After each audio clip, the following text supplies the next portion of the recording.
Loving Father, we thank you, we praise you. Lord, tonight as you take us through the journey of confession, Lord, teach us what is this confession. Teach us what is the power of confession. Here we are seated in your presence, longing to learn from you the truth, so that we are able to apply this truth in our day-to-day life. Thank you, Lord, that you have given this opportunity to minister to your people. Thank you, Lord, that only through your anointing we can understand the truth. Spirit of God, as you move in our midst, destroy anything and everything that hinders your people from receiving the truth. And let every one of us understand the word, so that this understanding will help us to apply this word in our day-to-day life. Father, I pray that you make this preaching and teaching absolutely easy for all of us to understand. And I thank you for the great signs and wonders that you are going to perform in our midst, confirming the word that has been preached by the power of your Holy Spirit. Thank you, Father, in the glorious name of Jesus. Amen. Amen. Praise God. Praise Lord. Now, we who are Christians have received Jesus as the Lord, God, and Savior, and we have received the greatest power in the universe, the Holy Spirit. Is that right? Yes. So we are all having the Holy Spirit who is a helper and who is supposed to bring us into victory. Praise God. Now in 1 John 5:4, 1 John 5:4, the Bible says that whosoever is born of God overcomes the world. What does it say? Whosoever is born of God overcomes the world. And this is the victory that overcomes the world, even our faith. So, every one of us seated here were born from our mother's womb. Is that right? Yes. So when we were born from our mother's womb, we were born in the kingdom of darkness, and we had the nature in us to rebel against God, and because of which we were designed, or we were corrupted in our sin nature to live a defeated life or a corrupted life. But here is the Lord saying, the day you made Jesus the Lord of your life, got baptized in the Holy Ghost, a change took place in you. You are no longer born from your mother's womb, you are born from the Father's womb of heaven. Praise God for that. Praise. But when you were born from the Father's womb, He did something in each one of us. And that is, He destroyed the sin nature and gave us the God nature in each one of us. And that's why, can somebody read it from your Bible? 1 John 5:4, please. Come on. It says, whatsoever is born of God overcomes the world. That means the world is out there to defeat you, and God is saying, I have injected in your spirit a power by which you can live a victorious life, or a life that overcomes every device, every scheme of this world.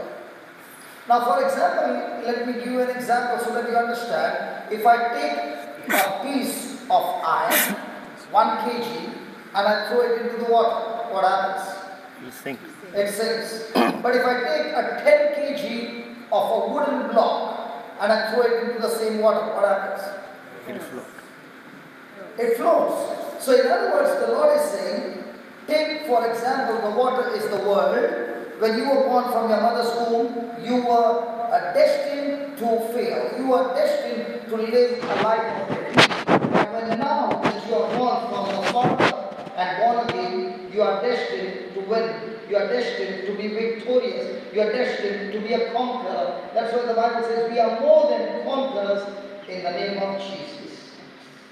Now the question comes, if this is what God has done for me, and He has put in me a power called faith by which I overcome the world, then how come Christians are living a defeated life? That means somewhere something has gone wrong. Either the word of God is a lie, or there is something that we have been deceived and we have been operating on something that is wrong. Praise God. Because there are many who are sitting here and they are saying, if I have to ask you, how many of you believe God gives you the victory? Nobody? God, how many of you believe God gives you the victory? Bianca, don't tell your husband. She said, don't put your hand up. Listen, you should understand. You can't tell him, don't put your hand up. Bianca, you should understand. My brother is saying, I know that God gives me victory. But when you look at that word in 1 John 5:4, the Lord says, it's not He who's giving you victory. The faith that He has put in you is what gives you victory. Amen? Amen. So now the question comes, if He has put in me a power by which I'm supposed to live a victorious life, then how come I still live a defeated life? Praise God. Now we should understand that just as there is a law of gravity, there are natural laws, in the same way there are spiritual laws. For example, a person who is driving a car, there is a law. Either it's drive or reverse. But if you put neutral or parking, the car doesn't move. Yes. Is that right? Yes. Now, who exercises the freedom of changing the gear? The manufacturer. The driver. So, if the manufacturer has given you a very good car and instead of putting a reverse, you put drive, will the car go in the wrong direction? No. Your desire is, well, I want to go reverse, but you put a drive and you prayed Psalm 91. Will it go forward or reverse? Reverse. According to the game. Is that right? So it's a law. In the same way, God has given us a law. He has put in us faith. Now, please read Romans chapter 8 verse 2.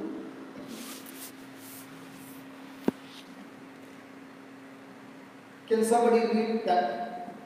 Romans 8 verse 2. And then we will see how come I live a defeated life. How come sickness can bash me up? How can crisis in my finances bash me up? How can marriage in my life go into a wrong side? How come my children are going in the wrong side? I need to know the law. Praise God. Can somebody read it? Yeah, read it. For the law of the Spirit. For the law of the Spirit. Of life in Christ Jesus has set me free from the law of sin and death. So the Word of God clearly says that there are two laws. There's the law of life and there's the law of sin and death. Now when God created the world, there was only one law, and that was the law of life. So when God spoke to Adam and said, be blessed, be fruitful, and be multiplied, He exercised the law of faith. Adam received the word of God, and when he received and agreed with the word, the life began to flow. And that law was operating in the Garden of Eden, and therefore Adam had no sorrow, he had no pain, he had no grief, he had no sickness, he had no death. There was perfect. Until Adam made a choice to believe and agree to the words of Satan. How many of you, when you were small, played with a mirror that the sunlight would come and you would take the mirror and play? Oh, you all don't play here. Have you ever played with this mirror? And then the sunlight would come on the mirror and then it would reflect on the wall and you used to enjoy it. Is that right? Yes. The same way it is the law of life and the law of death. When God spoke the word to Adam, he received the word in agreement. Life began to flow. When Adam received the word of Satan, that word is opposite to God's word. So when God's word is received, it brings life. The same word, when you take a reverse of that word, that same word brings death and extreme destruction in a person's life. So what did what did Satan do? Now please understand, Satan is not a creator. He cannot create. Are you understanding? And that's why he cannot create. So what did he do? He took God's word and reversed it and said to Adam, when God said, you will surely die, he said, you will surely not die. So the word was opposite. And when Adam made a choice to agree with that word, now that same word which was supposed to bring life, when reversed, brought death, brought separation from God, brought sickness and disease. Everything that was perfect became imperfect, and the law got activated in the Garden of Eden by a man. His name is Adam. And from then on, this sin nature was injected into every child born through Adam. Is that clear? Now, for example, if I ask you, can a 4 or 5 year, a 5-month child commit sin? In India, our children commit sin by 3-4 months. What about in Australia?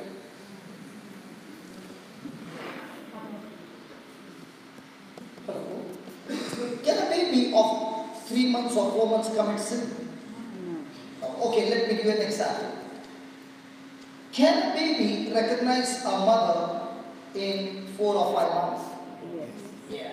Now, is the mother and the child's relationship becoming very much intimate? Yeah. So now the mother takes the baby and keeps the baby on the bed and takes the neighbor's child and begins to hug. What does this baby do? Start to cry. She says, claps, yay! Or starts crying. What is that cry? Jealousy. Jealousy. Now, who spends more time with the child, the mother or the father? Mother. The father, very good. Who? Are you sure? So, conclusion, mothers teach their children jealousy from child. Now, did the mother teach the child? Or did the child get that sin nature from Adam? Yes. Are you following? So what is the sin nature? A sin nature is a power that is installed in us by which we rebel against God and we are selfish. Now when Jesus came to this planet Earth, He did not come only to forgive our sins. Because if He forgives our sins and does not deal with sin, what is the difference between sin and sins? Sin is the nature or the power by which you rebel against God. And sins is, when you disobey God, it is called as sins. So sin is the root and sins are the fruit. So if the root is not there, there is no question of fruit. Yes. So when Jesus has to come to this planet Earth, He is not supposed to only forgive the sins, He has to destroy that sin. And therefore He comes into the scene as man. If man activated a law called law of sin and death by his disobedience, another man, sinless like Adam, has to come and go through the whole test and even die sinless, and that's when he activates the law of life. That's why it is called as the law of the Spirit of life in Christ Jesus has set me free from the law of sin and death. So when a person got born again, he not only got baptized, but when he got baptized, he became a new creature. He is no longer a creature who comes from the heritage, of ancestor of Adam and Eve. He is now the ancestor of a new human being. His name is Jesus. So on planet, how many species are there? There's human beings coming from Adam and Eve, and there's humans coming from Jesus. So who are the ones who are coming from Jesus? the one who are baptized in Jesus. And that's why we are a new creation. Praise God. So in us, the sin nature has been destroyed. And the sin nature is destroyed where? In my spirit. But my soul or my knowledge before meeting Jesus, after meeting Jesus, is still the same. So what I learned in the world is still the same. But the power to rebel against the world is in me, and that power is called faith. Did you follow up to here? Hello? Yeah. Yes.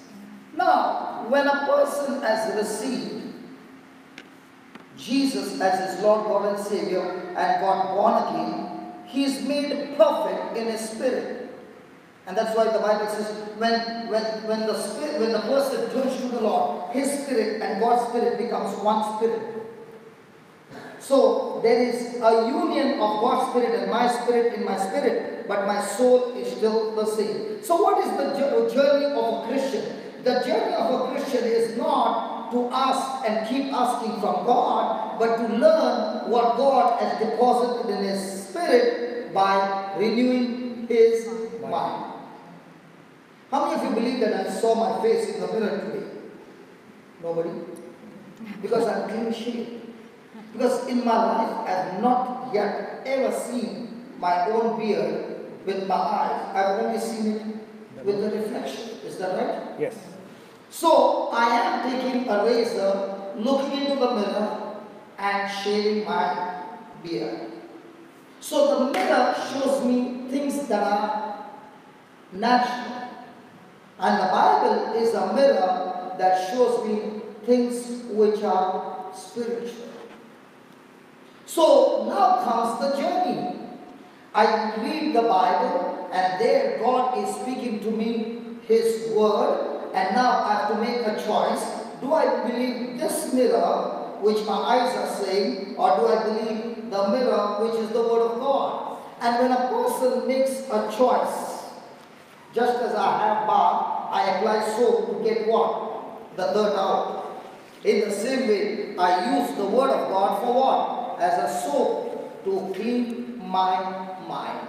And that cleaning of the mind with the word of God is called renewing of the mind. And the more and more my mind gets renewed to the word of God, the more and more my life becomes Christ-like. Praise God. Amen. Praise God. So a person whose mind agrees with God's word, now that person has activated the law of life. Everyone seated here, every moment is activating one of the two laws. There is no third law. Either you are under the law of life in Christ Jesus, or you are under the law of sin and death. So when a person believes in his heart, opens his mouth and speaks truths, he has activated the law of life. But the same person is opening his mouth and speaking his problems, he has activated the law of sin and death. Now this law cannot be activated by somebody else for you.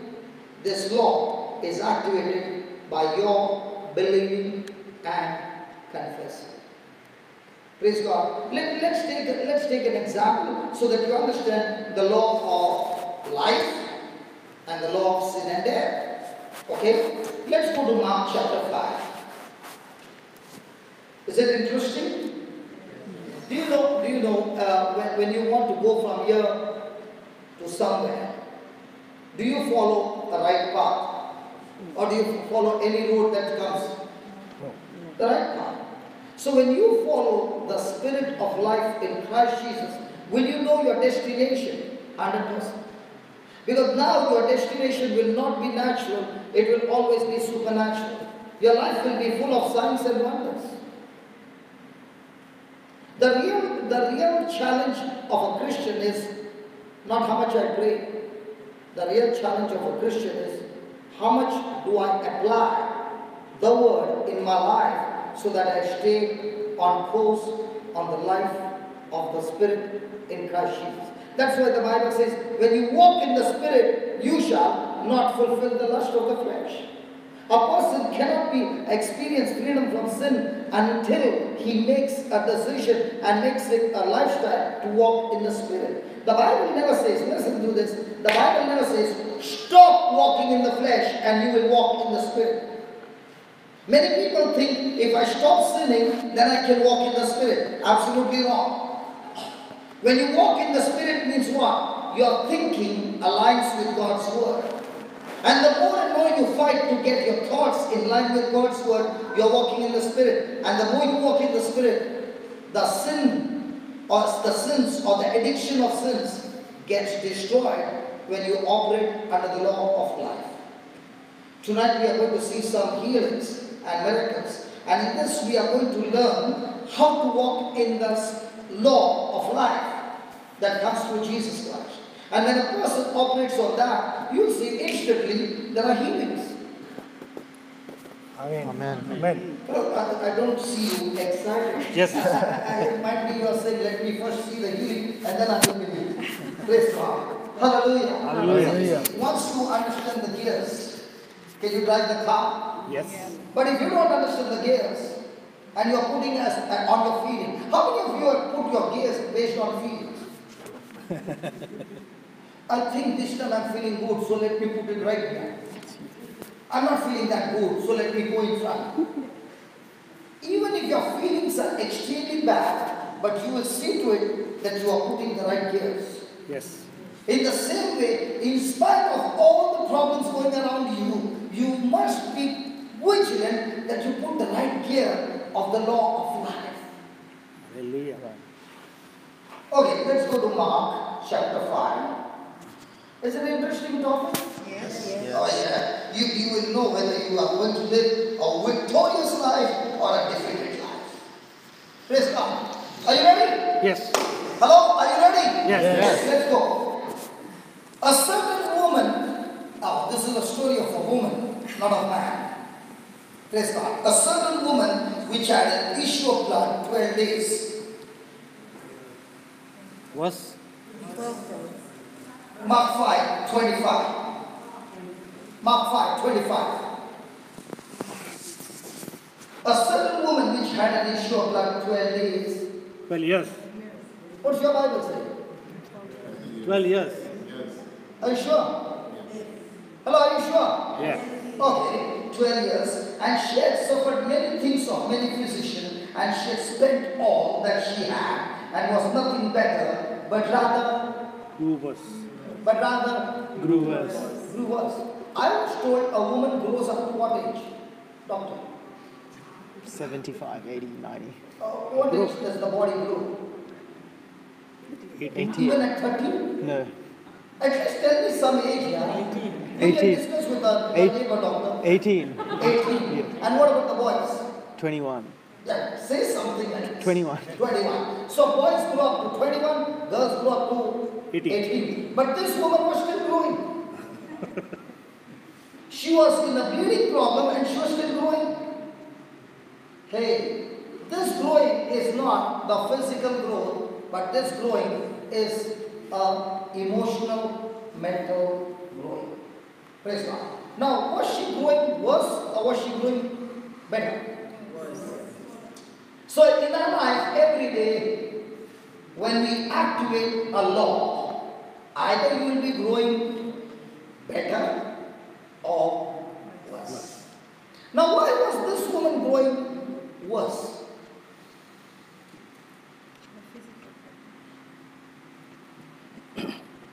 Hey, this woman had 12 years of sickness. Bleeding. Okay, when a person has got sickness, the person has hope it will be one day destroyed. Praise God. Praise God. Are you with me? And when that sickness doesn't get healed, what happens? What happens to that hope?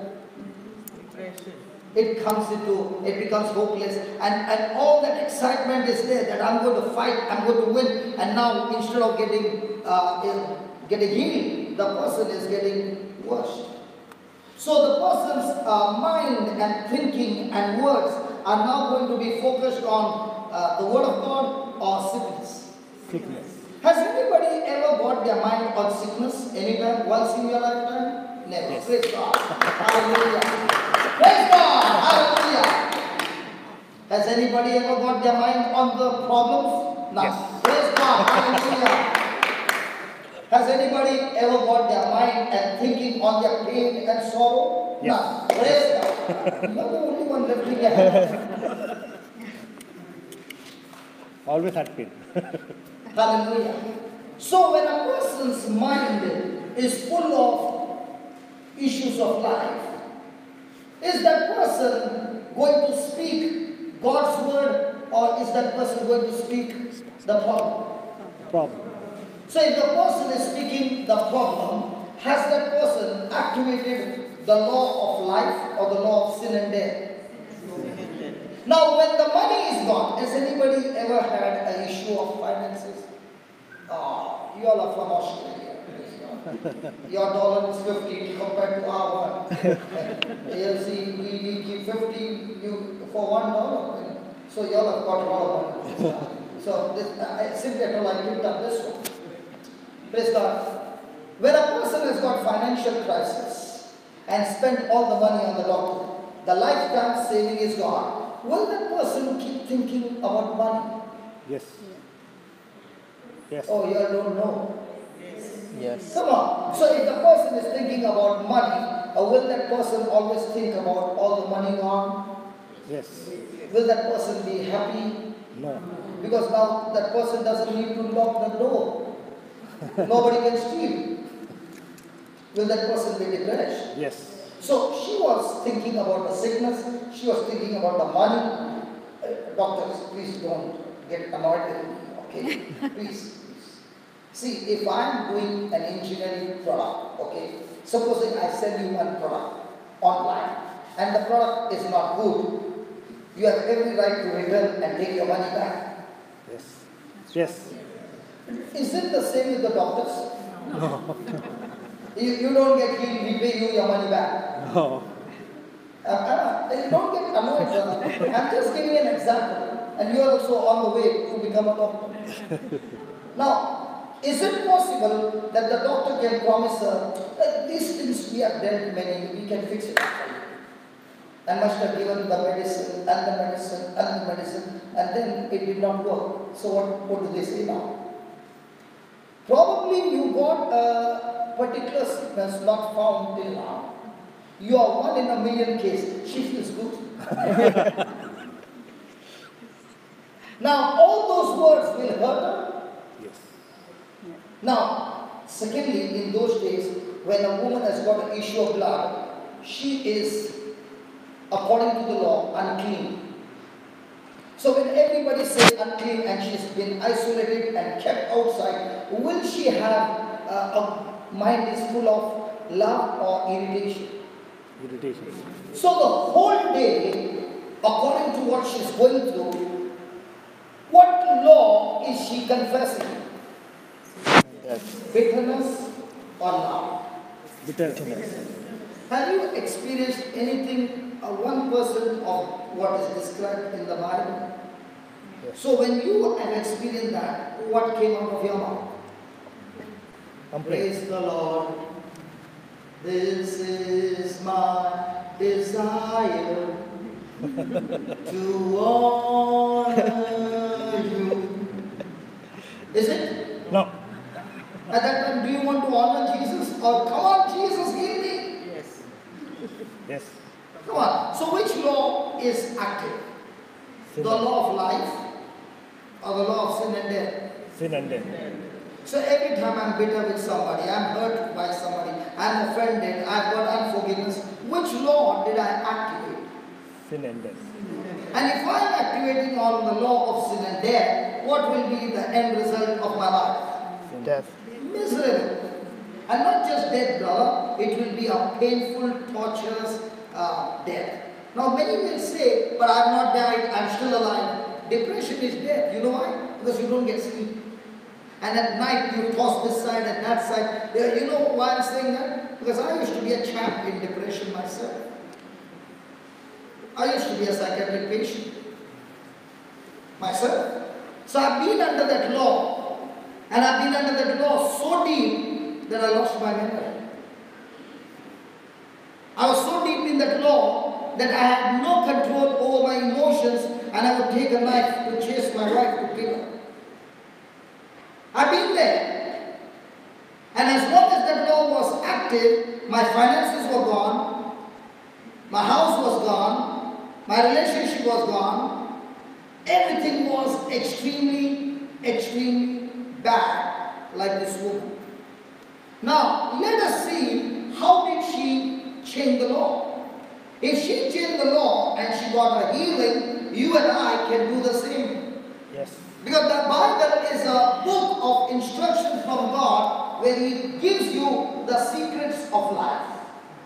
No matter what you're going through, you can change the situation of your life when you operate on the right law. God has given us the freedom of choice. He is not going to force anybody, but He is going to give you the preaching, the teaching, the understanding, and then He's going to say, hey, come on child, you can see where you're heading on, and if you can make a U-turn, you can change the future of your life. Hallelujah. Hallelujah. So is Christian life a love game? No. No. You know what I call it? Christian life is a table tennis. When we started playing table tennis, when the ball came for the first time, you were looking where did the ball go. But when you began to practice, have you ever seen table tennis on TV? How the champs play? You can barely see the ball. The racket in their hand, and they that have mastered it, they can keep the ball on the table at a high speed. In the same way, when you and I master this law every day in your life, you are playing table tennis, and in every game you come back victorious, because this law will teach you the law of faith and discard the law of sin and death. Amen.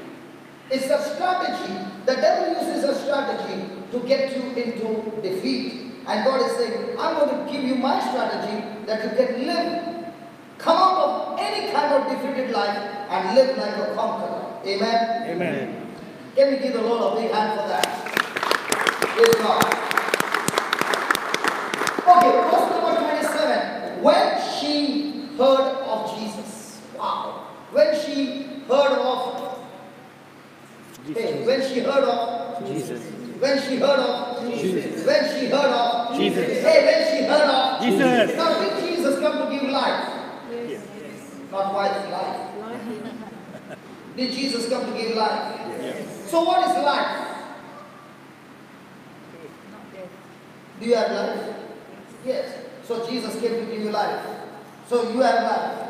Then why did He come to give you another life? So what is life? You have life, and you are saying He came to give life. So what is life? Life is life. Okay, what is life? Watch this.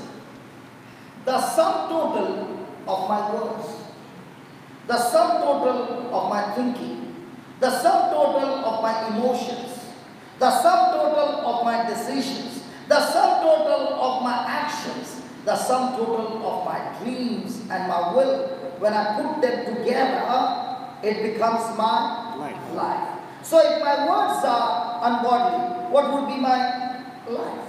Ungodly. If my thinking is ungodly, what would be my life? Ungodly. If my thoughts are bitter, what will be my life? Bitter. If my dreams and my desires are worldly, what will be my life? Worldly. Are you following? So now, what is God's life? When I take God's word and make it my word. When I take His thoughts and I make it my thoughts.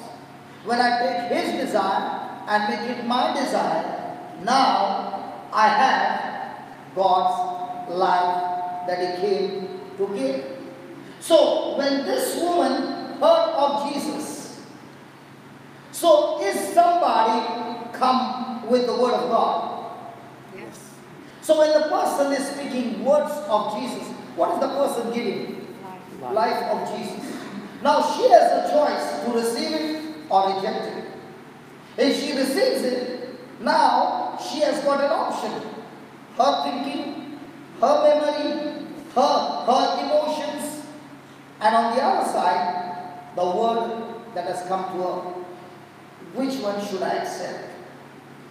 And if she makes a choice that I let go of my past, I let go of what people did to me, I let go of all the things that have happened, I am focused on what Jesus said and I make my mind full of it. Now, which life has she activated?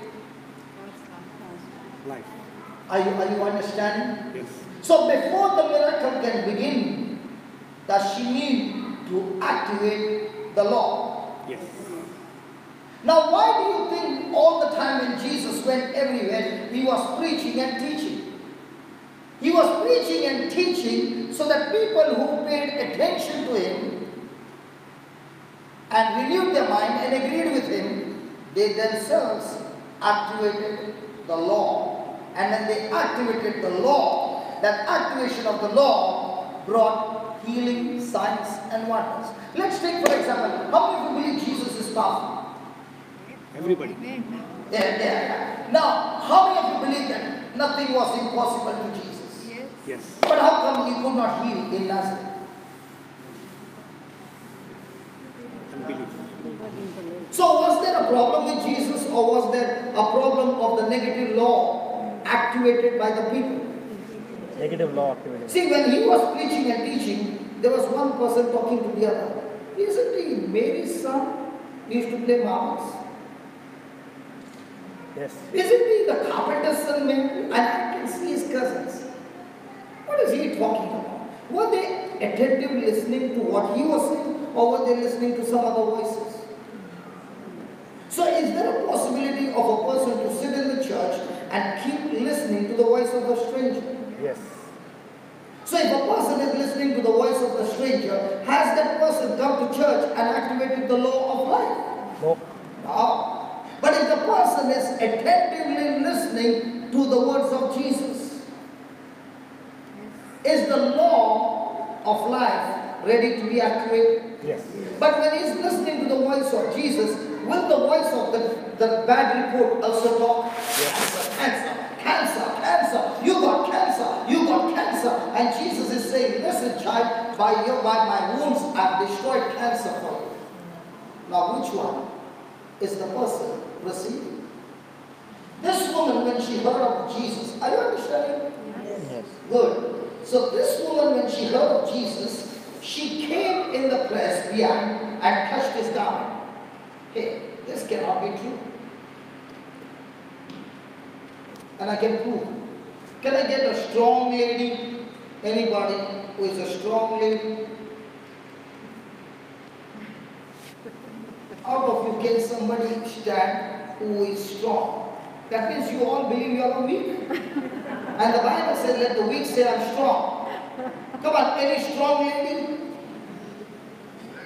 Yeah, there, I got one. Praise God. I got a strong lady. Brother Francis, can you please come? Please come, please.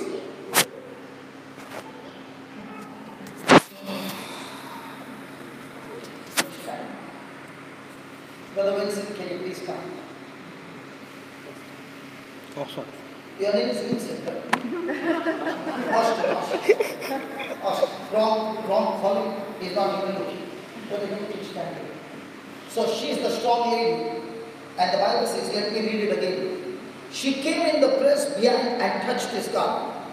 So let's say you got a bleeding problem and we are the crowd. And Joel is Jesus, okay? Brother, I'm trusting you too. Now you have to pass through us.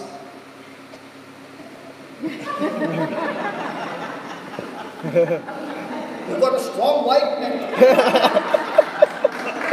Solid strong man. No, listen. My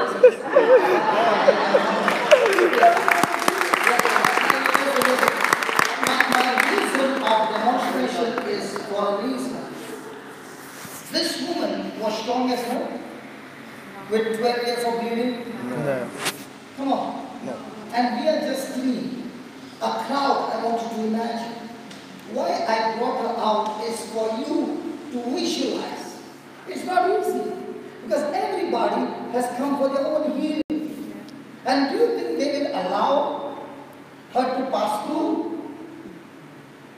So we got to learn the formula. Thank you. You are. Now I know how the husband has become so strong. Hallelujah. There you see. There you see. Praise God. Now. How do you explain that this woman went through the crowd?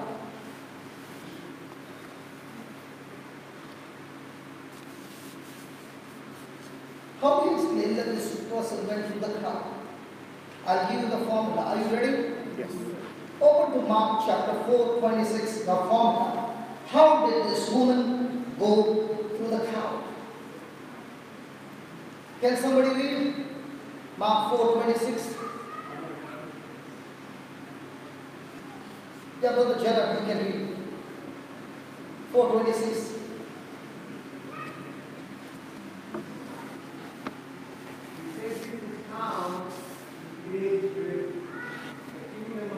This is how the kingdom of God operates. Now this is what Jesus is saying. Listen, there is a kingdom of the world and there is a kingdom of God. And He's giving us an answer. How does the kingdom of God works? Yeah. It is like a man. He would go and scatter seed or cast seed on the ground or on the land. And would sleep and lie tonight. Hey, he goes to sleep, huh? Hey, after casting the seed, he goes to sleep. Has anybody ever gone to sleep? Yes. Now, did he say go to sleep worried or go to sleep in peace? Go to sleep in peace. In peace. Now, if the person has got an issue and he has to go to sleep, does he go to sleep with worry or does he go to sleep in peace? With worry. With worry. So when Jesus said, a person, the kingdom of God works this way, a person should take a seed. What is that seed? That seed is the word of God. He takes the word of God, believes in his heart, and speaks it out of his mouth. Now, is the seed planted in his heart? Yes. Now he goes to sleep, not thinking about the problem, but going to sleep because he has planted the seed. Then he gets up in the morning, and the seed sprouts. And the seed grows. And Jesus said, he knows not how. And that is the formula. He knows not how. When a person has planted the word of God in his heart, opened his mouth and confessed the word, that word activates the law of life in Christ Jesus. And when this law has been activated, this seed will grow. Now we know that a seed produces the harvest. So if I showed you a mango seed in my hand and I say, what do you see? You say, I see a mango seed. But a person of faith will never say, I see a mango seed. He will say, I see a big estate full of mango trees. Or he'll say, I see a forest of mango trees. Why? Because he's not looking in the natural, he's looking into the spiritual, the potential of the seed. So also, when a person understands that this word of God is a seed of heaven and it has the power to produce his kind. And that's why Jesus says, the kingdom of heaven operates this way. A person opens his mouth and casts the seed into the ground, and then he goes to sleep without worrying so that he does not uproot the seed. Then he waters the seed by saying, thank you, Lord. This is what you said. This is what I agree. Now, that watering of the seed will make grow, and now that seed will produce the harvest. Now what is this woman doing? This woman, when she heard of Jesus, she came in the press behind and touched his garment, for she said, what did she say? She said, if I touch but his garment, I shall be healed. So when she's saying again and again to herself, if I touch his garment, I shall be healed. If I touch his garment, I shall be healed. If I touch his garment, I shall be healed. Now is she saying what she's going through? No, she's not saying, I'm bleeding for 12 years. Now did she see the bleeding? Yeah. Is she saying, I'm so weak? No. Is she saying, who's going to take me? No. Is she saying, where can I find Jesus? No. Is she saying, how will I pass through the crowd? And she sees the crowd. Oh my God, how will I pass through? She does not say anything other than what she heard about Jesus. Now what law has she activated? Life. The law of life. The same question Jesus is asking. Before this woman could get her miracle, did she activate the law of life? Yes. When you want a miracle, what do you activate? Come on. Come on, let's be honest. And when you activate with your own tongue the pain, the sorrow, what people did to you, how bitter you are, how hurt you are, do you know what you activated? The law of sin and death. So when a person is speaking on the law of sin and death, it is just like an electric wire which has an insulation on the outside, and the same wire is copper on the inside. The copper is a good conductor, whereas the plastic on the outside is a bad conductor. In the same wire there is an electric power flowing, but the person, when he's holding the wire, nothing happens. And the same thing happened with the people. They went and touched Jesus, and nothing happened. Even the disciples touched Jesus, nothing happened. But this woman activated the law of life. When she touched Jesus, she got the power flowing into her. So who decides whether you're a good conductor or a bad conductor? You. Hello? Who decides, my friend? How do you become a good conductor? Trusting the Lord. Huh? Believing in Christ. Believing what? In Christ. That He can heal. Believing the problem or believing what Jesus said? Believing what Jesus said. So is it only enough that she believes? No, she has to say. Now was it enough for her to believe and say and stay at home? No. She would have died. So when she believes, she says, she goes to get it. Yes. Now please ask the question to yourself. In your life, you are going through some issues. What are you saying? When people are asking you, how are you? What is your answer? Are you speaking facts? Facts are things that you can feel and you can see. Or are you speaking the truth that the Word of God says? Which one? And if you are speaking the facts, my friend, you yourself have activated the law of sin and death. Have you ever heard the mother say, my child doesn't sleep. My child has become stubborn. My child is rebellious. My child, my husband, my this, my that, my boss, oh my God. Now which law have you activated? The law of sin and death. And when you have activated the law of sin and death, can you ever experience victory in your life? There is Bianca sitting, I don't know whether you know the story, Bianca. Okay. You are the husband. How old were you when you came with me to Madurai? 18. And at that time, Bianca had just failed. Yeah, you had failed in your exam and she was in depression. So I told her mother, why don't you send her with me? Okay. And we were going everywhere and Bianca had lost what it means to smile. She did not know what is smile. And she was so depressed. And we had stopped early in the morning. We were traveling by a car and we stopped early in the morning for chai, tea. Okay, and there was this man in India when they make tea, they put it from there and the other is like this. So he was putting like this and like this.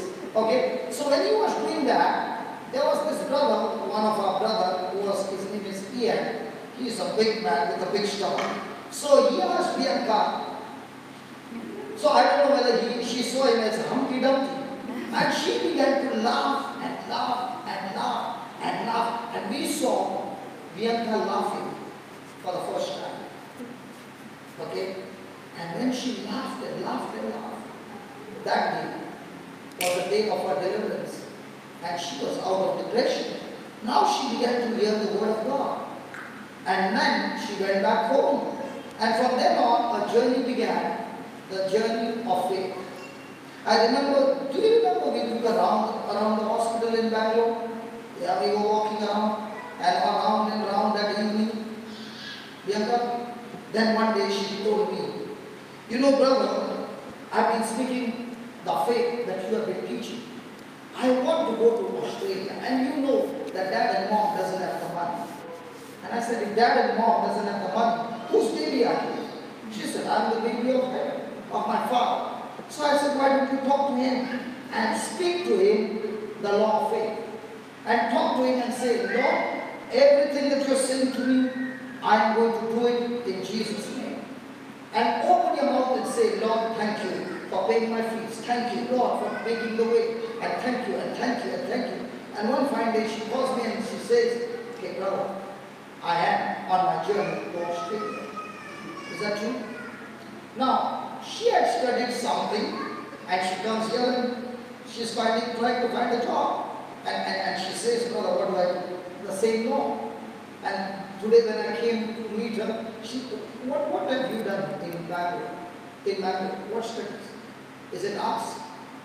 Arts, right? And you will get into graphic, 3D animation. Can you believe a person who is doing arts gets into animation? And from animation today she comes and tells me, I use the law of faith, and I want to tell you, I'm working in a bank now, on a good position. She said, my life has become so beautiful, brother. I know that I must activate the law of faith. I plant the seed grows, and I know not. The same girl with depression, the same girl with failure, the same girl, when she understood the law, she stopped speaking how weak she is. She started speaking how strong she is in Christ Jesus. Did you know the story about this? So the next time she's sad, you just do like this. She gets laughed for more than 1 hour. And we were surprised the whole time we were talking to her, she would not smile. And that morning the Lord just showed her the chart. And she was out of depression. God's ways are not our ways. Hallelujah.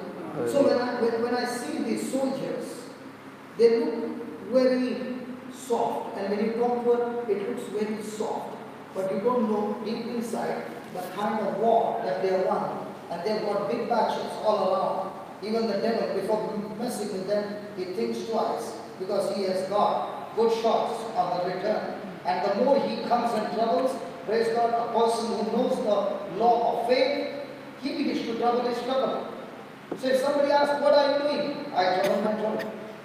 How do you trouble your trouble? I trouble my trouble by activating the law of the Spirit of life in Christ Jesus. So when you learn to trouble your trouble gets trouble all the time in trouble. And when your trouble gets trouble, your trouble starts thinking twice before troubling you. And when your trouble comes to trouble you, now you are troubling your trouble and you're learning how to trouble your trouble. And when you learn to trouble your trouble, you become a champion in troubling your trouble. And once you become a champion in troubling your trouble, now you go around teaching everybody how to trouble their trouble. So what do you do every day? I trouble my trouble. Now what was this woman doing? She was troubled for 12 years and she did not know how to trouble her trouble. Now she learned. What do? I open my mouth and I speak the word that I heard about Jesus. Now when she kept saying what she heard about Jesus, did she activate the law of life? Now, whose job is to make a gap in the crowd? job is to produce the fruit on a tree? The person who planted or the tree? God. God. Don't put God. Come on. A natural.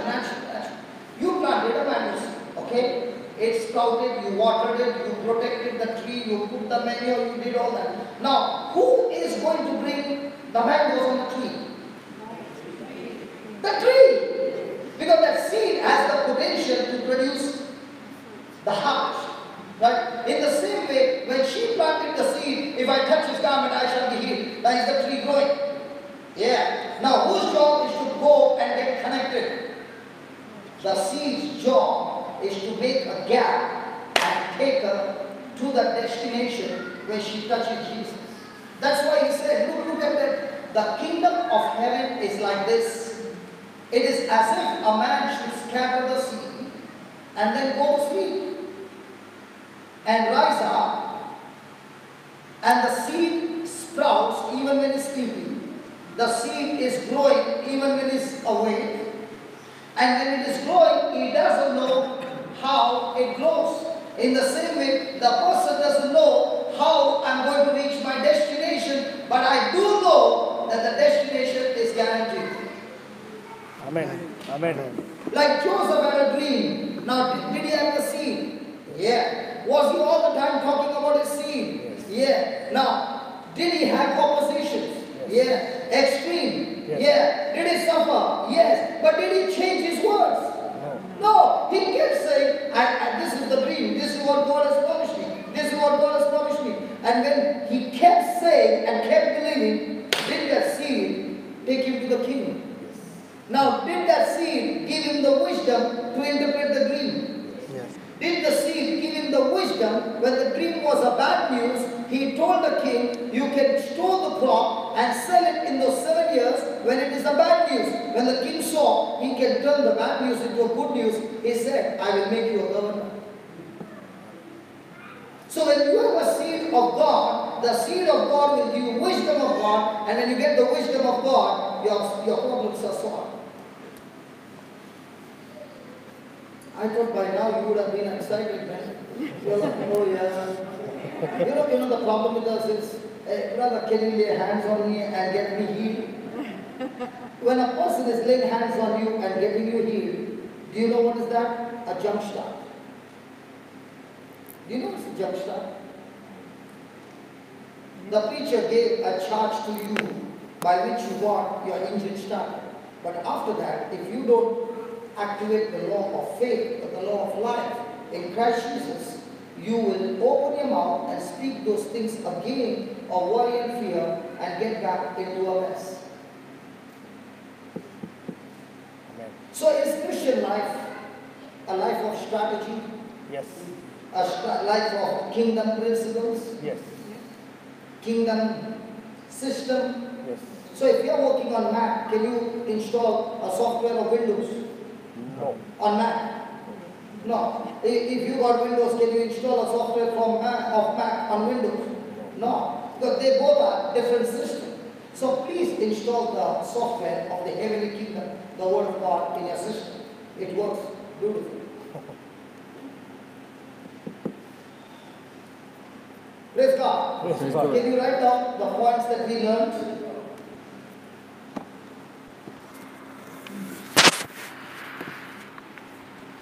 Up to what time?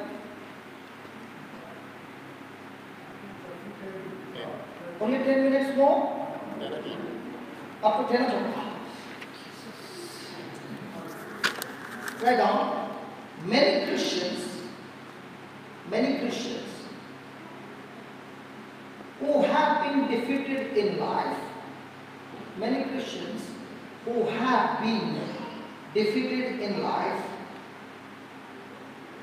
are defeated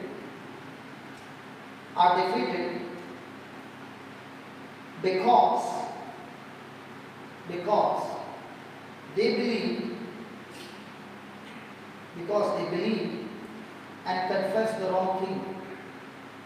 Because they believe and confess the wrong thing. Let me give you an example. Can I give an example? Now, here is a couple who have got newly married. Okay? This is just a possibility, okay? Don't get annoyed with me. Hello? Yes. Okay. A newly married couple and the girl goes to the saloon to have a haircut. Now, we men, when we go, we spend 4 hours. Yes. When the ladies go in, they come out in 10 minutes. Yes. Brother Jared, why are you looking like this? Tell me, after how many hours you come out of the saloon? Brother Jared? So, if the lady is there inside for 2 hours, is there a possibility of the hairdresser talking to the lady? Yes. So here is a hairdresser talking to the lady and she's doing her hair and saying, I heard you are newly married. Oh yeah? How is it married? Oh, everything went fine. But let me give you some advice, okay? Everything is fine, but if you allow him to sit on your head, then you will be in trouble. And if he begins to come late, that means there is something happening in the office. And listen, darling, if at all you need any help, you can approach me. I'm always ready to help you. And she says, but be aware, if the husband suddenly starts coming late, then there is some issue going on. Might be there is another secretary which has joined the company. Now, as she said, no, my husband, very nice. After 2 days, the husband comes late. Now what is she doing? Now, the moment he comes late, will those words spoken by the beautician have an effect on her mind? Yes.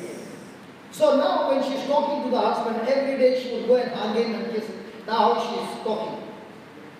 Why are you late? What happened? Now is the beautician planted the seed of doubt? Now has the law of destruction already been activated? Now she fights with him for no reason. Because she is fumed up. Praise God. Because he comes 1 hour late. Between 8 o'clock to 9 o'clock, what is she thinking? Oh, yeah, I don't know. If the seed has been planted, can that seed start growing in the mind? Yes. Can the emotions become negative? Yes. Can it become smoky inside? So when she opens her mouth, will words come out with smoke? Yes. Oh, with fire, sorry. With fire. Oh, I did not know, with fire. Will it affect the husband? Yes. Yes. Now, are they both having a friction? Now, did she activate the law of destruction? Yes. Now, is the husband activating the law of life? Now, he is also starting. Now, what starts in a small way, it goes on, and a time comes that they separate. That's why the Lord says, if a person is believing wrong, confessing wrong, the person today or tomorrow will end up living a defeated life. Now when they separated in their marriage, was the problem on the day they separated or the day this friction was activated? But on the day it was activated, did she ever think that it would go up till there? No. And that's what the thief does. He comes to steal. What does he come to steal? The word of God. And once he has stolen the word of God, then he comes to kill. Kill what? All your faith, all your joy, all your peace. And now what does he take you? Where does he take you? Into destruction. So, is it possible for many Christians, even though they come to church every day, they say their prayer, but when it comes to the pressures of life, they are quick to believe what they see, they are quick to believe things opposite to the word of God, open their mouth, confess it. Now, have they activated the law of sin and death? If you look at your own life, you will find there was something very silly. And you opened your mouth Has anybody ever opened your mouth when under pressure? When you opened your mouth, what words came out? The word of God. Praise God. And did the Holy Spirit tell you, shut up? What did you tell the Holy Spirit? Just move aside. I can handle it. Let me give a piece of my mind.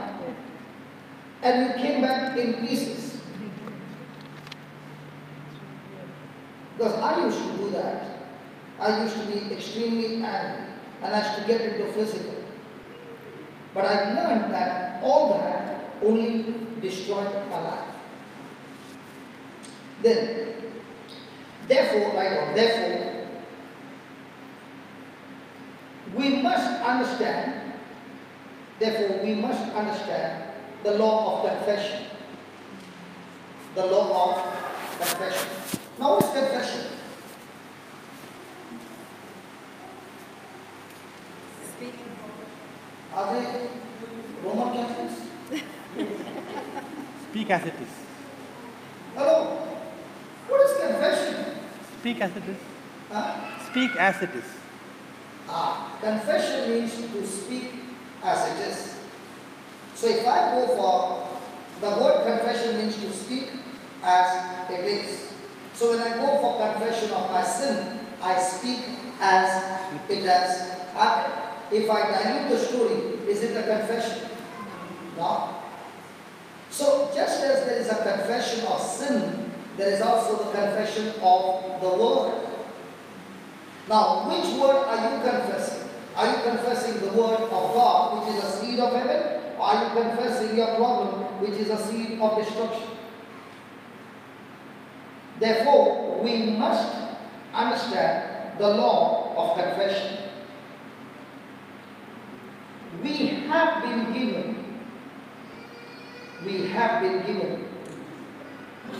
access. We have been given access to the power of God. We have been given access to the power of God through our words. Now you will see there are some of them who will come out who have got sickness. And when they have been confessing, for example, somebody confesses, Lord Jesus, please heal me. Is that the word of God? No. Lord, please heal me. Yes or no? No. Absolutely no. Because the word of God says, by His stripes you have been healed. So when the person says, Lord, please heal me, when the person says, heal me, when I'm sick. So in other words, when he's saying, Lord, please heal me, he's saying, Lord, I'm sick. Yes.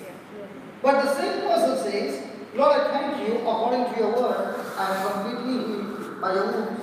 Now, did he confess the word of God? Yes. So did he activate the law of life? Yes. Now, please understand, God has made man in such a way that when he starts repeating anything over and over and over again, he begins to believe, because when he opens his mouth and starts speaking the word, his ears are hearing. And the Bible says faith comes by hearing. Now, if I'm speaking about my sickness again and again and again, and my ears are hearing, and others are talking about that sickness again and again, my ears are hearing, that person is believing not the word of God, but the person is believing on the negative side. The faith is now contaminated, which is called fear.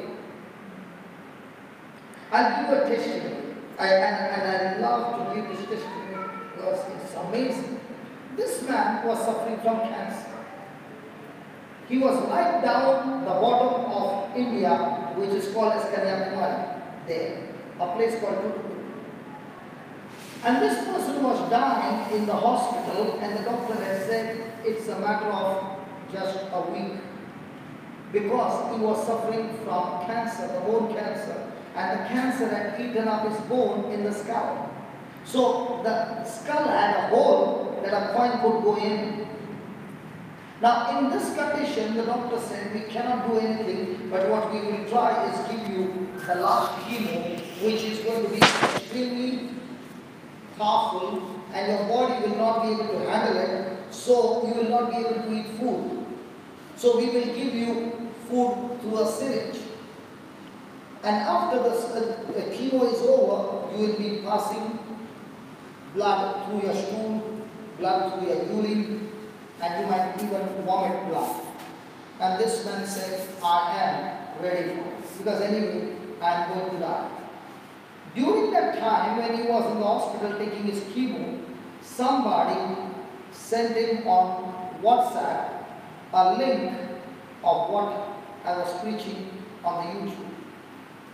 He heard the confession topic, and when I confess with my mouth the word of God, I activate the law of life. And he kept on hearing that again and again and again, and the chemo was going on.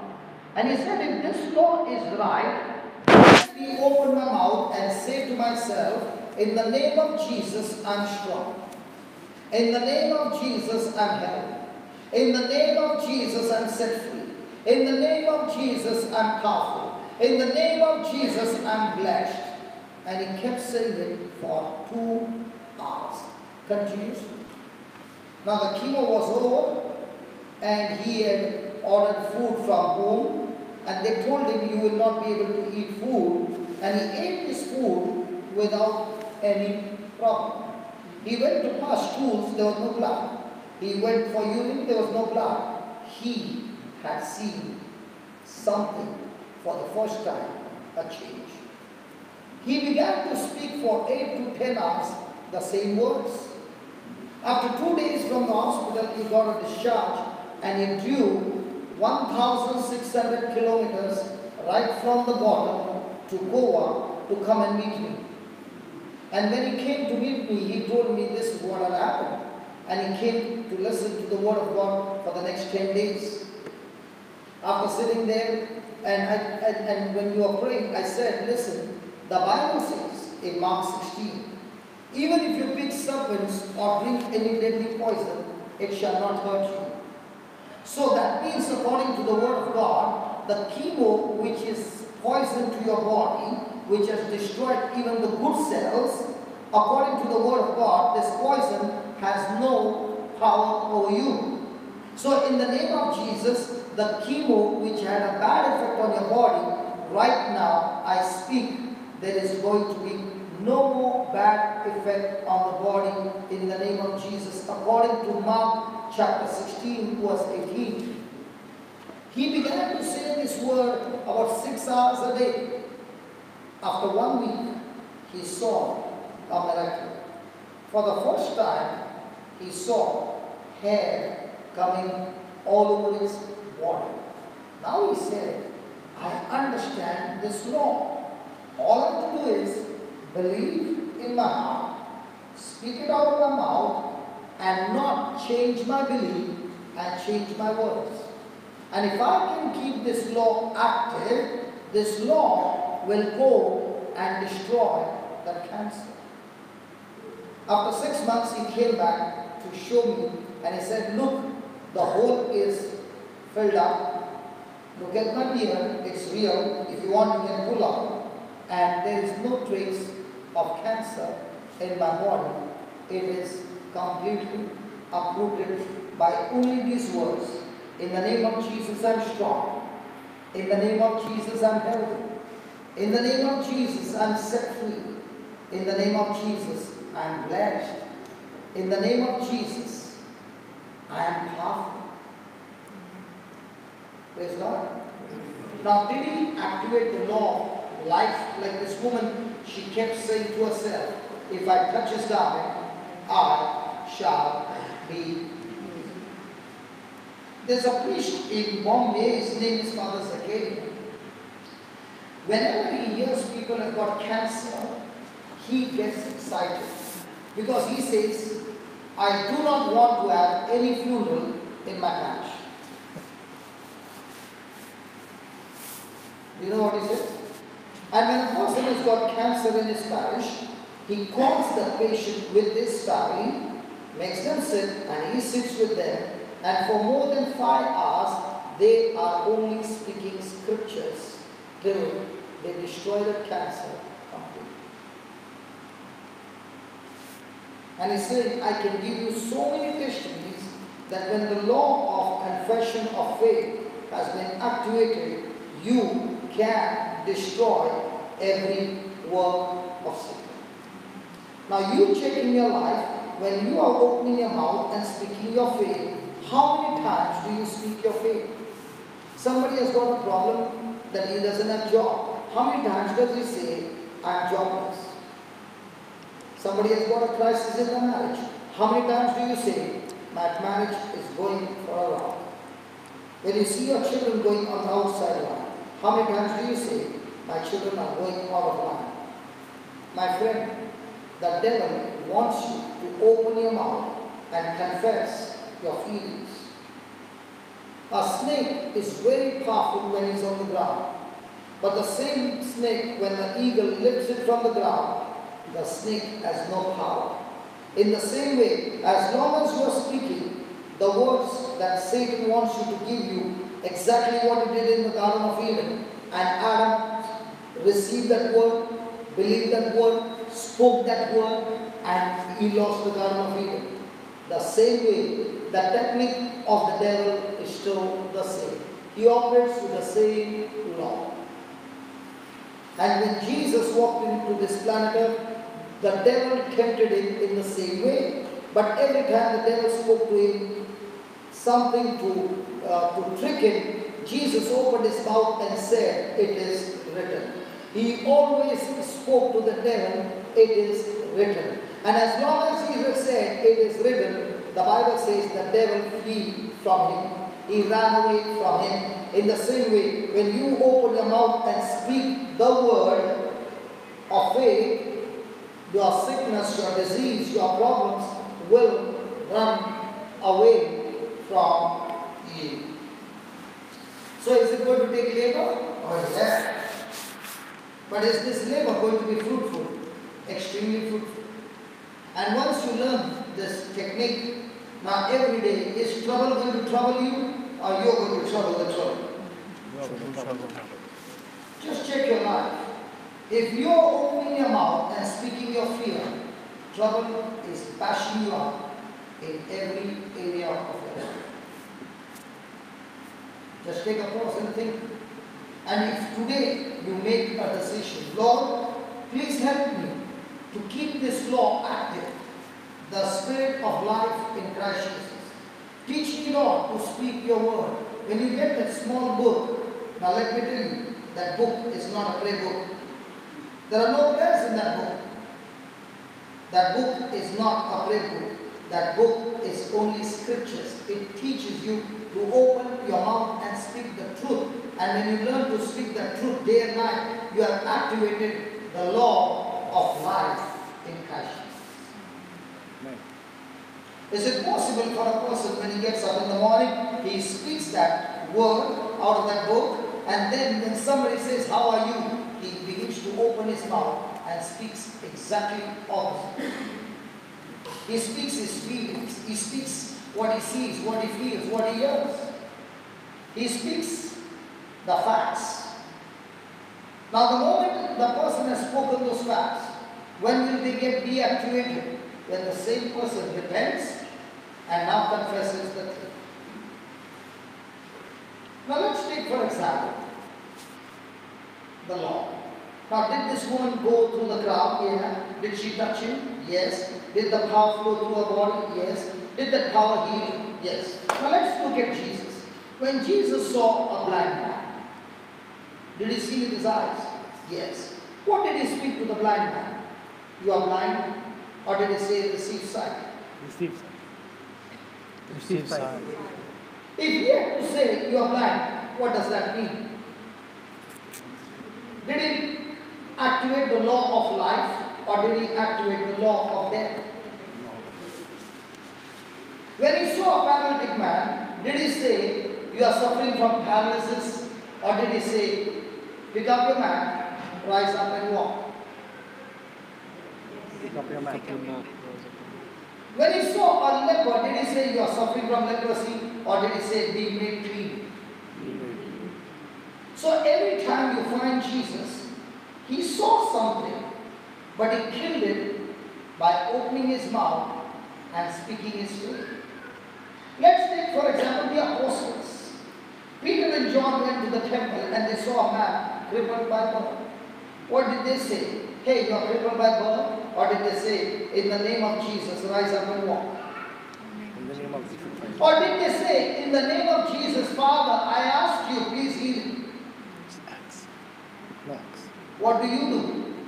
Are you the one who is saying, Father, heal him? Or are you the one who is saying, in the name of Jesus, be healed? Which law are you operating, my friend?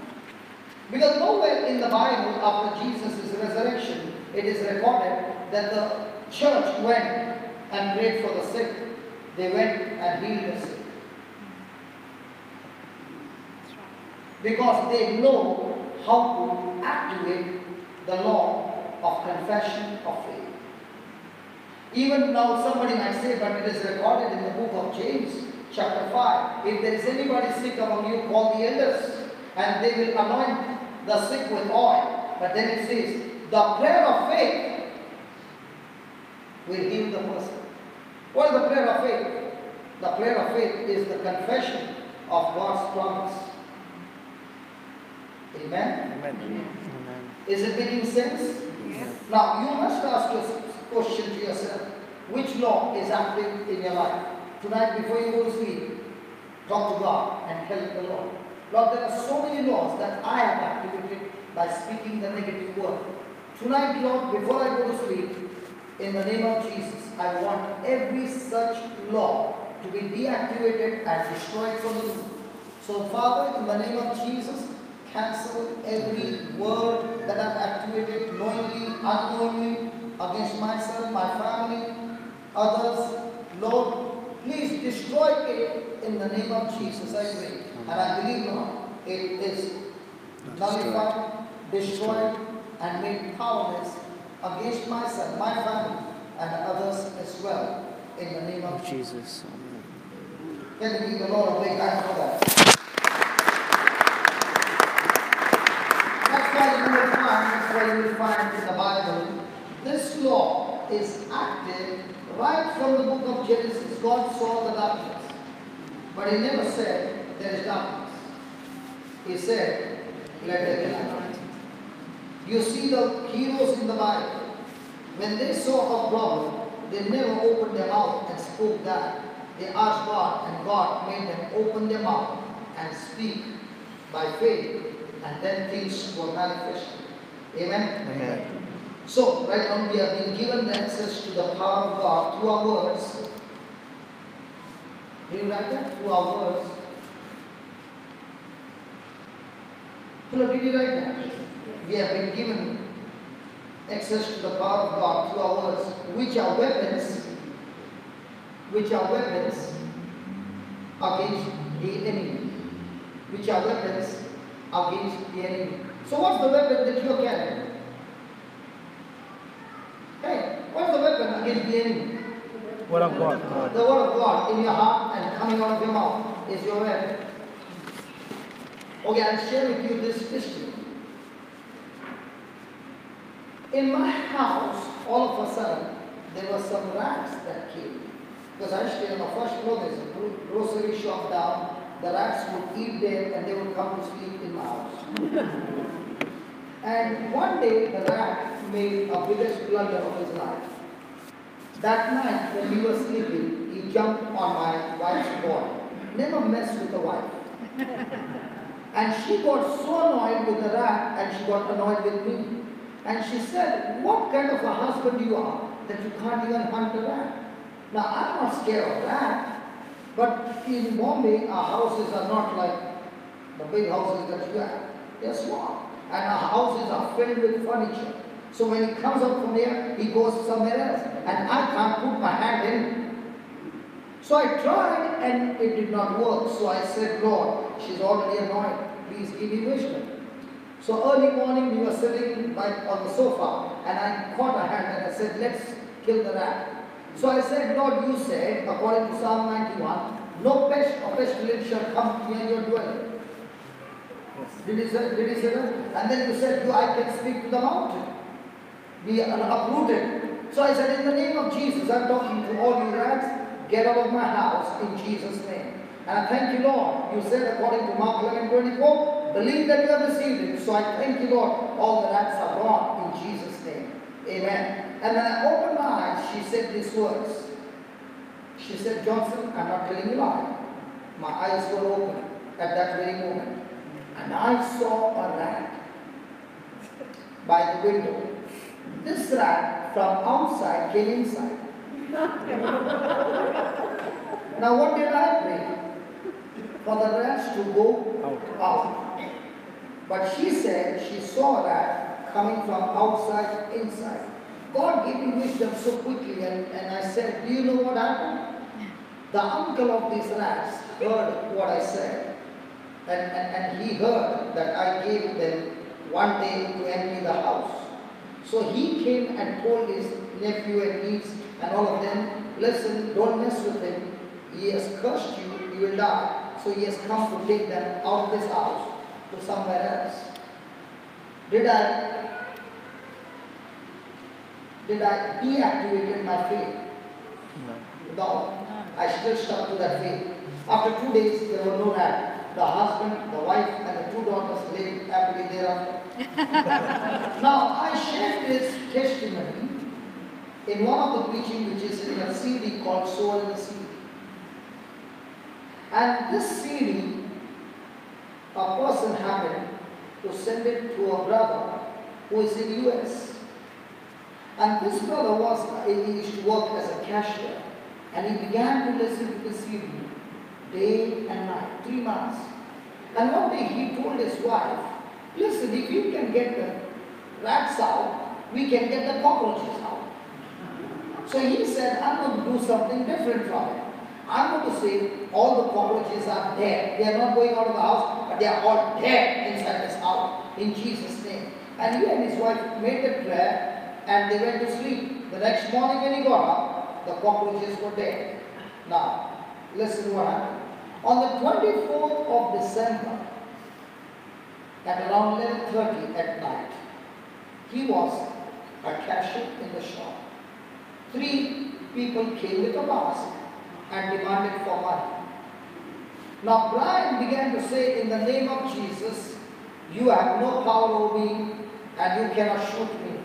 Drop your gun. And the man was so annoyed that they fired a bullet right on his feet. Brian was bleeding. And now they said, give me the money.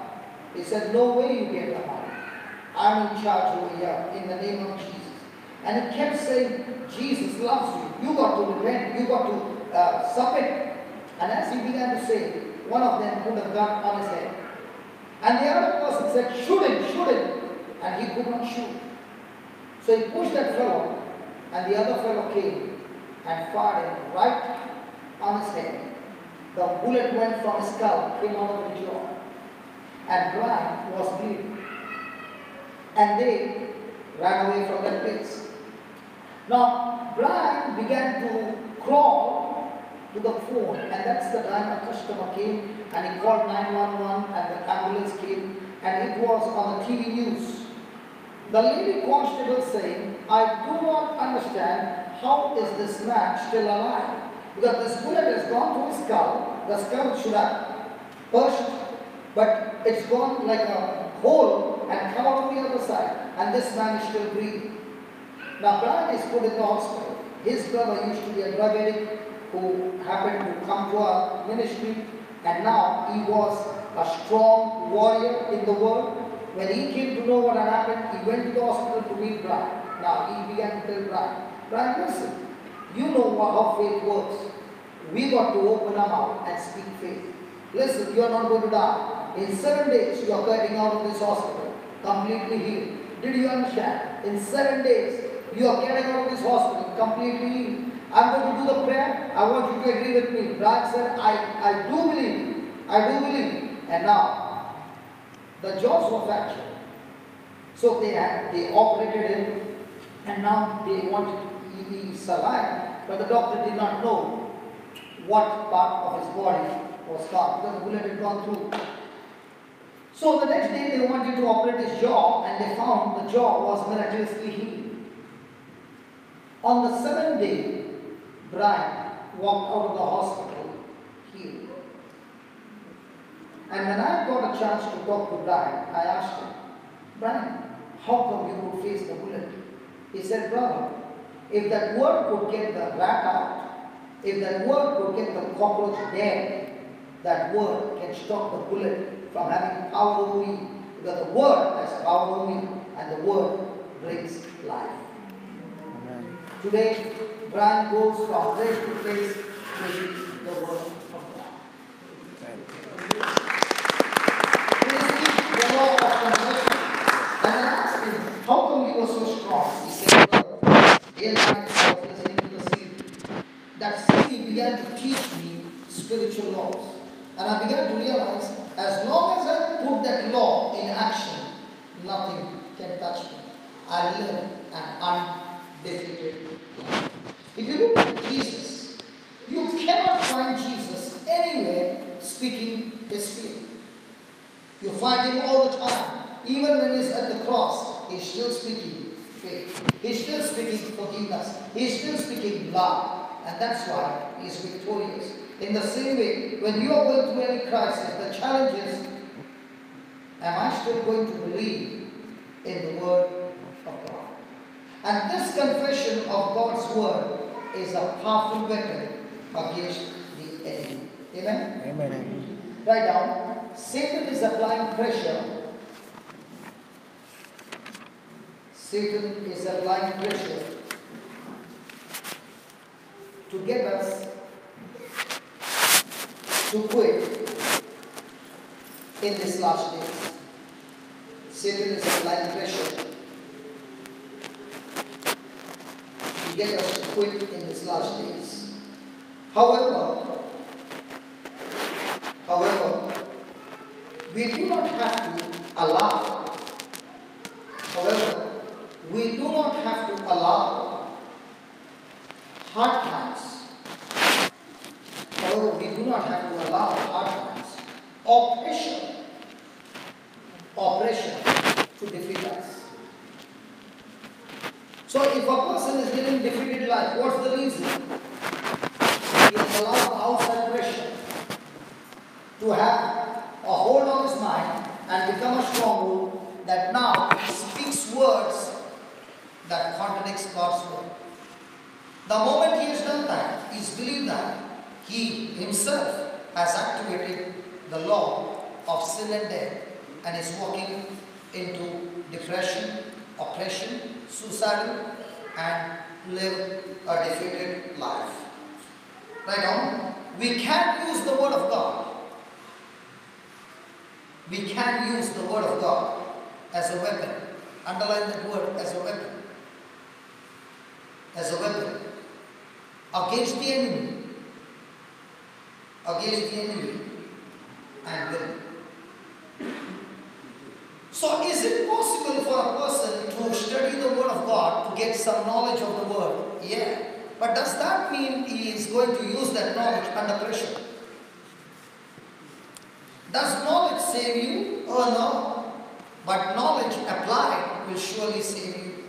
Therefore, the Bible never says that the devil destroys God's people.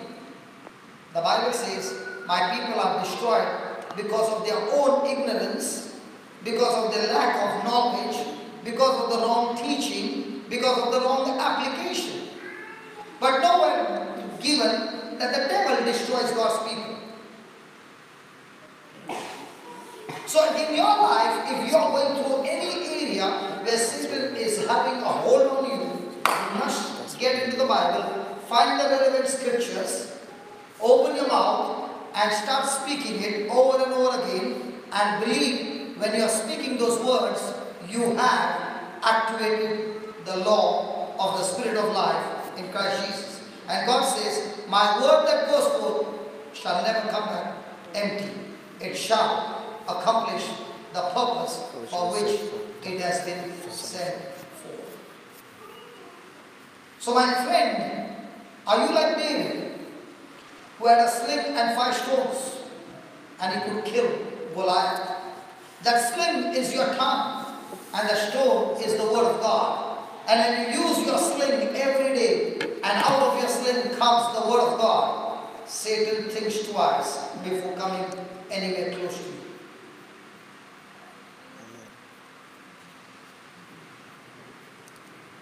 Hallelujah. Let's go to Proverbs chapter 6.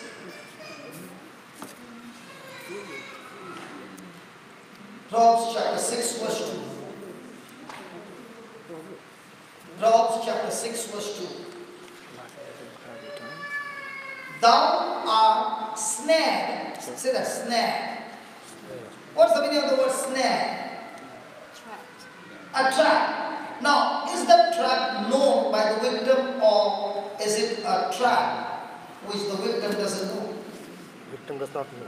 Because if the victim knows it's a trap, he will never get involved in the trap. See, if there is a trap, let's say a mouse trap, as long as the mouse is going on top of it and going all around, no problem. But if he goes for the bait and pulls it, he gets locked. As long as you are going along the trap has no power to trap you.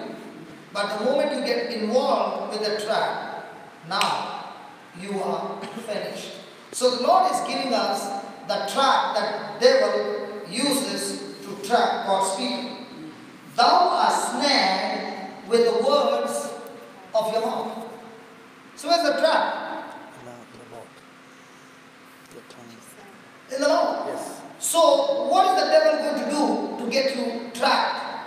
He is going to use your mind and use your 5 senses and talk to you in such a way that you start believing what he's saying.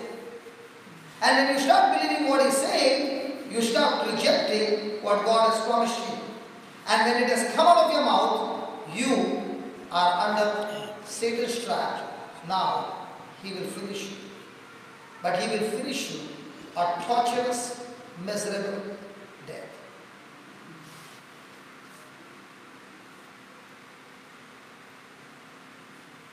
Just think about it.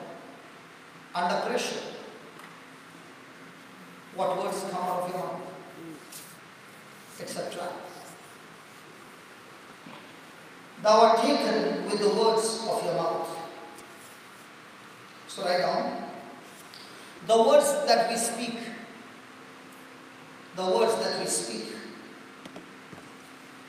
can place us into bondage,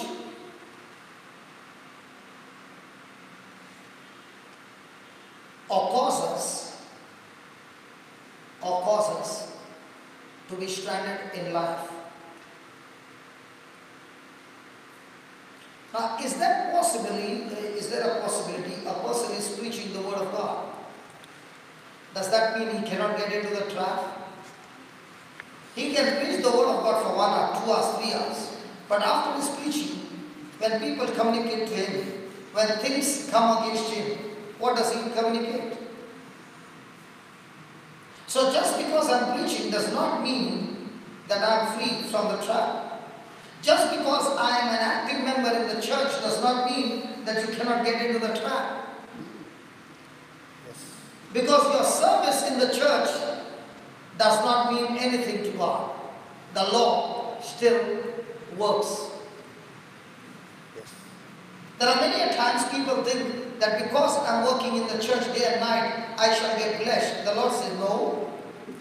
When you operate under the law of life in Christ Jesus, now the blessings of God will flow. And that's why many times it so happens, a person who is organizing all those things, that person will be sitting outside and busy with the organizing because he believes, I organized everything, so God is going to bless me. A total misunderstanding, wrong understanding. But if the person is organizing and he is the first person to sit there and operate under the law of life, his life becomes victorious. So please don't get into a confusion that because I did this and this and this for the Lord, I'm going to be blessed. No, it's the law. I'm not talking about the law of Moses. I'm talking about the law of the Spirit of life in Christ Jesus. If I'm not operating under the Spirit of life in Christ Jesus, I have no freedom from sin and death. I will still be a Christian, still be attending the meetings, and still live a defeated life, and I will still be broken, still be wounded, still be bleeding, because I have not understood.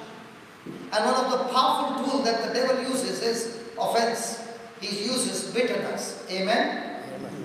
Amen? Hallelujah. So is Satan going to try to teach us and educate us? Yes. He wants us to operate under the law of sin and death. What does he do? He uses media. He uses the film. He uses the actors. He uses the talk show. He uses this one and that one and all that people are talking about. And when people say, hey, that person said that. Now the law is depending on that person, this person, or what the Creator said. What the Creator said. So it doesn't depend on who said. Because the law is only depending on, are you with what the Creator said or what he said, she said.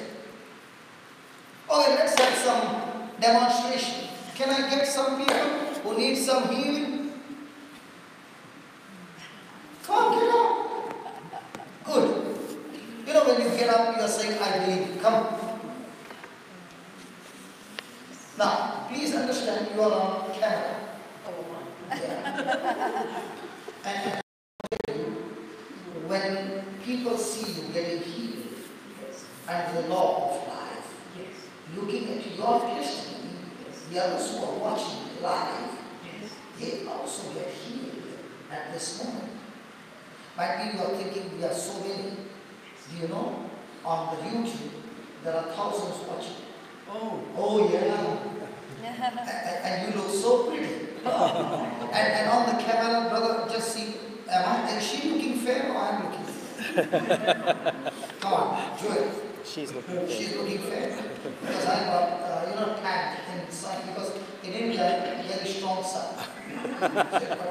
Okay, then what's the issue? The issue is cancer. I got some killers over here. Brother Francis, can you come and kill this cancer? He used to have cancer. And when he began to understand the law of faith, there is another killer over there, his wife. Come. So the Bible says when one can take 1,000, two can take 10,000. Hello, two can take 10,000. If the wife was helping him to kill cancer, can they now, who have got experience of killing cancer, can they, and me also with them, kill this cancer? Yes. Now, before we go into prayer, tell me honestly. Yes. Okay. How many times were you thinking that you got cancer? Many. Many times. Thank God you are honest. Okay. You are not interested in oral exam. You are talking practical, what's happening in your life. Yes. How many times did you speak that you got cancer? Quite a few. And when somebody asked you, did you even confess that you are suffering from cancer? Especially with family, I didn't go so much with Others outside, but at least to the family. Through the family, Yes. Now, when you were confessing what you are experiencing, were you speaking what God's word said, or were you speaking what you were going through? What I'm going through. So, did you activate the law of life, or did you activate the law of sin and death according to the word of God? The law of sin and death. So now, do you need to repent and cancel those words? Yes. Now, what is the law of life saying to you? The law of life is saying, by Jesus on the cross, he not only took your sin, he took your sickness, disease, and his body was wounded, so that by those wounds you will be healed. No, not you will be healed. You are already healed. Now, when you hear the word, you are already healed. Will your senses fight against that? Yeah, because your senses will say, but I can still feel the pain. Now, which one are you going to keep it active?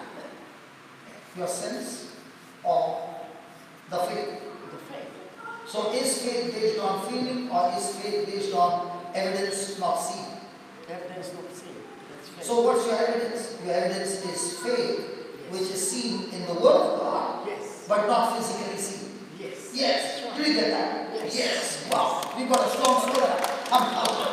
What has this side, what done this side, and this is being recorded. When I come back, I will see the head of Goliath in your hand with a test report, just as he got a test report saying cancer not found. Now, which part of your body has got cancer? It's in the leg here, the left leg. Okay. And it went into my liver. Okay. Yes. Now. So far, that's how much we know. Okay. So you got pain in your leg. Yeah, not so much pain, really. But at the moment. Sometimes I have pain. Okay. The thing is that it's traveled to the liver. Okay. So we will kill it. Okay. Praise God. Good. Praise God. Heavenly Father, we thank you, we praise you. And Lord, you said, where 2 or 3 agree, anything on earth, my Heavenly Father will do it in your name. Father, I thank you for the testimony of my brother Francis, who is a killer and he has killed cancer. The same Word of God says in 2 Corinthians 1, verse 3 and 4, Blessed be God and Father of our Lord Jesus Christ, the Father of mercy and the Father of all comfort, who comforts us in our affliction, so that the comfort that we have received, we are able to comfort others in any kind of trouble with the comfort that has comforted us. Father, you have comforted my brother Francis, and you have set him free completely, even though the report said he is as good as a dead man. But in the midst of all that, Brother Francis confessed the word and not the fact. So Father, in the name of Jesus, out of ignorance, this precious sister of ours, unknowingly, ignorantly, confessed the fact, and that has activated the law of sin and death. But right now, understanding the truth, she has made a confession to believe that she repents of every word that she spoke against your word. Because your word says, by the wounds and by the stripes of Jesus, you were healed. Not you are, but you were healed, according to 1 Peter 2:24. So Heavenly Father, in the name of Jesus, every negative word that has been spoken is nailed on the cross. The power is made powerless and destroyed completely. And now we release new words. In the name of Jesus, we bind that cancer, we curse it, and we command it to be dead right from the root. Like Jesus, you opened the mouth and cursed the fig tree, and the Bible says he died from the root. In the same way, this cancer is dead from the root in every cell and every tissue and every organ in the body. In the name of Jesus, we speak the killer cells to destroy cancer completely, and an immune system to grow stronger and stronger, that all the organs are recreated, aligned, and restored, and health has come back again. Father, we have declared it by faith, because you said, whosoever speaks to this mountain be lifted up and be thrown into the sea, and does not doubt in his heart, but believes whatsoever he said shall come to pass, he shall have what he says. So this is the confession of faith that we speak about, that this sister is completely and totally healed of cancer, according to your word. Lord, her liver has become healthy, her leg has become healthy, this law has been activated, and this is our prayer, that she, under all pressure that comes against her, she will not deactivate this law of faith, but keep this law of faith active by thanking you, rejoicing, believing, and the manifestation has come. We thank you, we praise you for this in the glorious name of Jesus. Amen. Amen. Amen. Amen.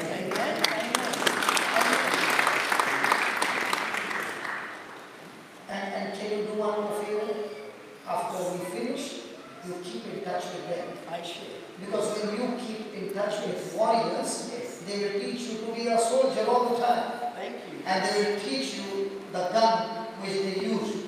And then you will be in their gang looking out for other people with cancer, and you will be a gangster killing cancer every day. I will. Thank you. Welcome into the gang. Hallelujah. Somebody else? Anybody with the bones? My sister with a whitish jacket. The brother, no. 1, 2, 3, 4. This row just behind, there's a lady sitting beside the man. You're sitting with this that lady. Go. Don't worry. I'm telling you to go. You know I'm talking. Oh, forget it. Okay. Do that.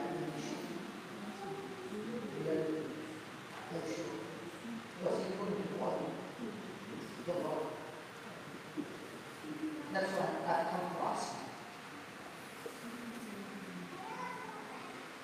So, that's why I came. Come. And so,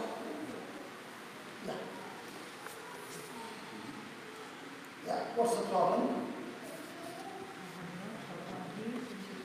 Yeah, good. So what do you want to be, what do you want to see the manifestation? I want to submit to the Spirit of God. Yeah. I So, want my way to listen to God. Okay. Every time I fast, I go through this pain of gout. doubt. So it's like arthritis in the bones and things. So now, do you have the pain? Yes, I do. Wow. So you have the pain. I have the pain, but I believe that I'm healed. Yeah. So you want the manifestation. You are believing that you're healed, but you want to see the manifestation. Okay. I'm not going to touch you. Let's confess the law of faith. Okay. Close your eyes and say this. In the name of Jesus, In the name of Jesus, I am strong. I am strong. Keep saying it. In the name of Jesus, I am strong. Keep In the saying it. name of Jesus, I am strong. In the name of Jesus, I am strong. In the name of Jesus, I am strong. In the name of Jesus, I am strong. In the name of Jesus, I am healthy. In the name of Jesus, I am healthy. Wow. In the name of Jesus, I am healthy. Say like a soldier. In the name of Jesus, I am healthy. Very good. In the name of Jesus, I am healthy. Wow. In the name of Jesus, I am healthy. Wow. Come on, keep saying that. In the name of Jesus, I am healthy. In the name of Jesus, I am healthy. In the name of Jesus, I am set free. In the name of Jesus, I am set free. Wow. In the name of Jesus, I am set free. In the name of Jesus, I am set free. In the name of Jesus, I am set free. In the name of Jesus, I am blessed. In the name of Jesus, I am blessed. Oh yeah. In the name of Jesus, I am blessed. In the name of Jesus, I am anointed. In the name of Jesus, I am anointed. In the name of Jesus, I am anointed. Come on, check it out. Check it out here. In the name of Jesus, I am healed. Listen, is the pain there? It's still there? Has it reduced? No. Okay. Father, in the name of Jesus, with the power and authority that you have given, I speak to this pain in the name of Jesus. Get out of a body. You spirit of infirmity, get out. Out. Can somebody stand behind them, please? Get out. Get out in the name of Jesus. And Lord, as this word has been spoken, Spirit of God, I thank you that the spirit of infirmity is gone out of her body. And now I speak to the bones, be lubricated, be aligned, be recreated in the name of Jesus. Thank you, Spirit of God, for this quick alignment. Thank you, Spirit of God, for the muscles, the tendons, the ligaments, the cartilages, the nerves, all recreated in the name of Jesus and completely restored. Completely restored. Thank you, Jesus, that your precious blood has lubricated all the joints and set us free. I thank you, Lord Jesus, that all organs are functioning perfectly fine and there is no more uric acid that is causing this doubt anymore. Lord, the body is functioning perfectly the way you created it to function. All malfunction in the body ceases right now in the name of Jesus. And I thank you for setting us free. In Jesus' name, amen. Now check it. Now check it. Can you march?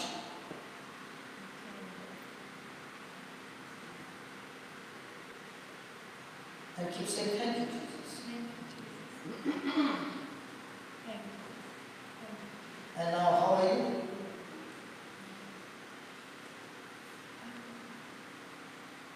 I'm not going to say. No, just talk to me the fact. Out loud, see, listen. If you say that, then the word will come. That means I'm never supposed to say the fact. I'll teach you how to say the fact. Look here. Okay. If I say, I got diabetes, okay, and then I use the word but, by stripes I'm healed. So what does that mean? I got diabetes, but by the wounds and stripes of Jesus I'm healed. So which one do I believe? Before the but or after the but? After the but. But the person says, I know that God is a healer. I know that Jesus is my Savior. I know that He works miracles. But I don't believe. Now which one does the person believe? After the but. So I'm asking you, do you have a opinion? How much has it reduced? It hasn't reduced. Okay. So now, when you open your mouth and speak this confession of life in Christ Jesus, now as long as you keep this confession act, are you coming tomorrow? On Sunday? Okay. So keep this law active, then we will also learn from you. You see, every case we learn. Okay? So as long as you are keeping that law active, according to the word of God, now are you allowing yourself to be in the trap? I want to say something. Yeah. This attack has actually suffered for 3 weeks. You have suffered for 3 weeks. But Okay. all through it, I kept on saying, Jesus, you are my healer. Okay. I know that you are healer. And so I stood on His words, and it has gone down. Okay. Now. To the fact that I just want to say, I actually went to the doctor to get some medication. And as I went to get it, I thought I was actually clear about it. No. But what happened is, I actually took the medication to cause me harm, and I stopped it straight away. Okay. But what I'm saying is, the Lord, when He said, by His wounds we have been healed, He never said, you have been healed without medicine. Let God be the God. Let Him decide whether He wants to heal you with medicine or without medicine. But I felt it in my heart. Okay. Secondly, the natural and the spiritual, they work together. And many times people only go into the spiritual and reject the natural. And then they have found that God is the one who has anointed the doctors. They are the ones that God has given them the wisdom to discover medicines. So medicines also heal. So when you take the medicine, and you take the word, you also say that this medicine heals me, but this medicine doesn't have any bad effect on me. Okay? So when there is a balance, it's good. But if there is only the word of God and no balance, then the person goes overboard. Okay? Praise God. So now, as long as you are keeping that law on, okay? Now in my 21 years, I tell you, from the time I began to learn this law, I have seen sickness and disease in my body. But in my 21 years, I've taken medicine only, I think, 5 times. In 21 years. So even if a sickness comes, if you see my preaching in Perth, I've been coughing. Okay? By the time I went to Adelaide, I'm still coughing. But that doesn't mean that I'm sick. Yes, with my throat I am. But I'm speaking the word of God and keeping it. Now, I'm absolutely on that. So it doesn't mean that we will not be afflicted. The affliction will be there. But can I keep that confession of the Spirit of life in Christ Jesus active? Then that law will destroy sickness and disease. So as you're walking back home, there are times when the word of God says, when they were going, now Jesus spoke to the lepers. But as they were going, they got healed. So they did not get healed on the spot, but as they were going, they got healed. When Jesus cursed the fig tree, the fig tree did not die, but the next day it was dead. So now what we have spoken, the law of life, might be the symptom is still there. So you can say, Lord, if the fig tree died within 24 hours, I'm not going to allow this law to be deactivated. I'm still going to go in this law. But the Bible says there were healings even after the people left. Praise God. Okay. When I'm healed, Yes. just my body has to come alive. Yes, with the word of God. Yes. God bless you. Thank you, Jesus. And thank God your example. And thank God for your honesty. You know what happened? Because you have been honest and saying that the symptom is still there, we all also learned that there might be the symptom is still there. But that doesn't mean that the word of God is wrong. The seed has been planted, it has sprouted, and now you water the seed. How do you water the seed? And how do you water the seed? Watering the seed is by saying, thank you Lord, I receive it. Mark 11:24. Whatsoever you desire when you pray, believe that you have received it, and you shall have it. The only thing that can stop you from your miracle is offense. If you get bitter with somebody, you have short-circuited the whole system. So no matter what happens, you've got to check, am I having offense towards somebody? Just release that person, bless that person, and everything is set right. And I'm so very thankful because of you saying that the symptom is there, we learn so many new things. Is that right? Yes. Come on. Sorry? Doesn't mean that God hasn't touched me. No, God has touched you, and the beautiful part is, the seed that is planted is working in you. See, like marriage being restored, it doesn't get restored the next day. But there is a process, and when the process is of life, then everything will change. Now I got married, and for 11 years I troubled my wife. But at 11 years she was planting the seed. But at the beginning she did not know. As she began to understand the word of God, she planted the seed, and then came my conversion. Actually, I want to ask you to pray for something. I really would love God to restore my teeth. Restore what? Restore my teeth. I've lost a lot of my teeth. And I'm looking for God to restore my teeth. Okay. Now, even I'm praying to God, Lord, restore my eyes. You know what he said? I have given the doctor to invent the spectacles, and it solved the problem. So God has his own way to solve the problem. He can use the doctor, and sometimes he can do it without the doctor. So I'm not the God to decide how it shall be. That's why my job is to plant the seed and not ask how. Are you following? Yes. So when I ask him how, then I have become God. And I have decided it should be this way. I'm not supposed to ask question how. My job is to plant the seed, water the seed, agree with him, and the rest. Come, brother, with your guitar. Do you need the healing? Yeah, come. Yeah. Because when you stood up, it showed that you need a healing. Yeah. What has happened to you? I have sensitivity to electromagnetic frequencies. Yes. My nervous system is I'm in front of computers on the phone, but at the end of the day, I'm quite inflamed, and my nervous system is agitated, especially if it's my nervous system. Okay. Now, when she was repeating those words, Yes. did you repeat those words? Yes. Yes. After that, what happened to you? It's still the same. Okay. Yes.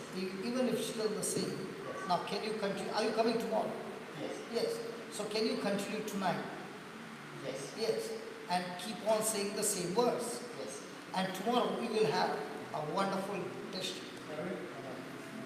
And I'm so thankful that you are speaking the honest answer. Because even we all learn that not necessarily I got healed today. Sure. Spiritually, yes, you are healed, but not yet manifested. So your words of faith that has gone is bringing the healing from the spiritual to the natural manifestation by the power of your words. Okay? Thank you. So Heavenly Father, I thank you. And it's such a great joy, O Lord, that we learn so many things by the power of the Holy Spirit. There are so many things that is always a question mark. And only you have the wisdom. Father, as I lay my hand on this brother, according to your word, you said, we are healed. Father, in the name of Jesus, whatever is disturbing him, or whatever is causing that imbalance or impulse, Father, you are the creator and you know exactly what is needed, and you are setting him free right now. Right now. Spirit of God, operate his system, and whatever is showing error, Lord, restore it. Because only you, the creator, knows all things. And we thank you, Holy Spirit, that you are with us, operating him, restoring him, and blessing him with good health, long life, healthy life, and not only healing of his body, but healing in every area of his life. In Jesus' name. Amen. Amen. Now how do you feel? Like a presence.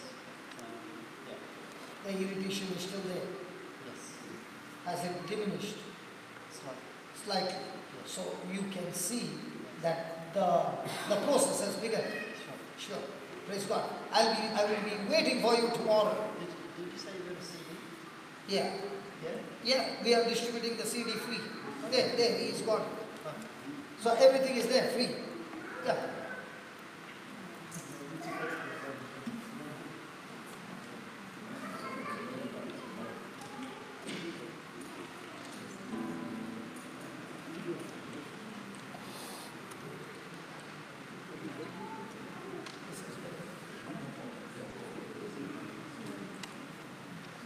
Can we all arise, please?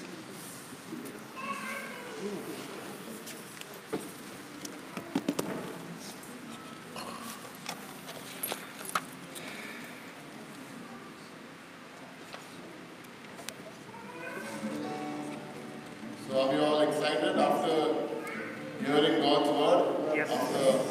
Yes? Yes. Do we know how to trouble our troubles? Do we know how to plant the seed? Yes. Alright, so I'm going to take a song that's not in the sheets there, but it's called For the Lord is My Tower, because I believe that song actually resonates what Brother Johnson was teaching us. For the Lord is my tower, and He gives me the power. For what? Tear down the walls of the enemy. In the difficult hour. Difficult hour, What will you do? He will crush the devour. What else? And in the darkness, I can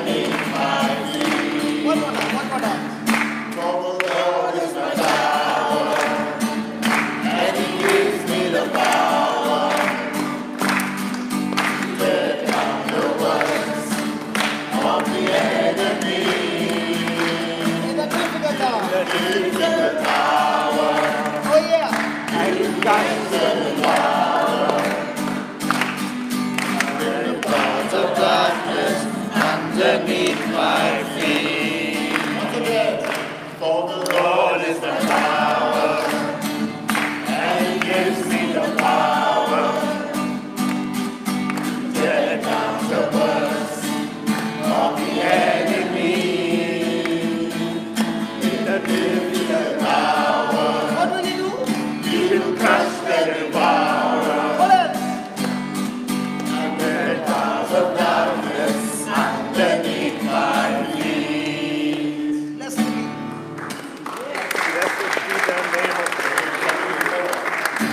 Blessed be the name of the Lord. Blessed be the name of the Lord. Blessed be the name of the Lord. The Most High. Come on. Jesus is the name of the Lord. Jesus is the name of the Lord. Jesus is the name of the Lord. The Most High. For the Lord is my power. And He gives me the power. Gives me the power. Go on. Tear down the works of the enemy. In the difficult hour, Difficult hour, what will He do? He will crush the devourer. What else? Under the powers of darkness, underneath my feet. He will bring the powers of darkness underneath my feet. Hallelujah.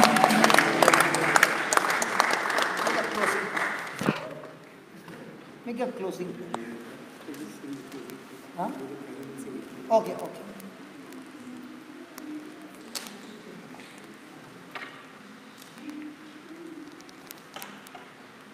Just hold it. Just speak.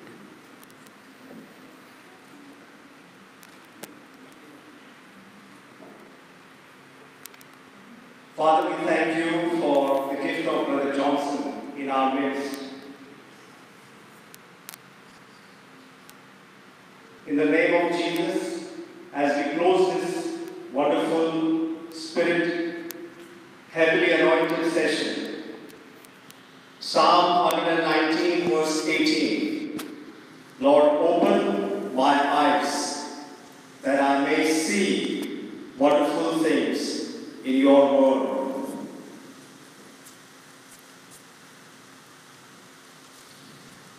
John 16:15 says, the Spirit will take what I have to say and make it known to you.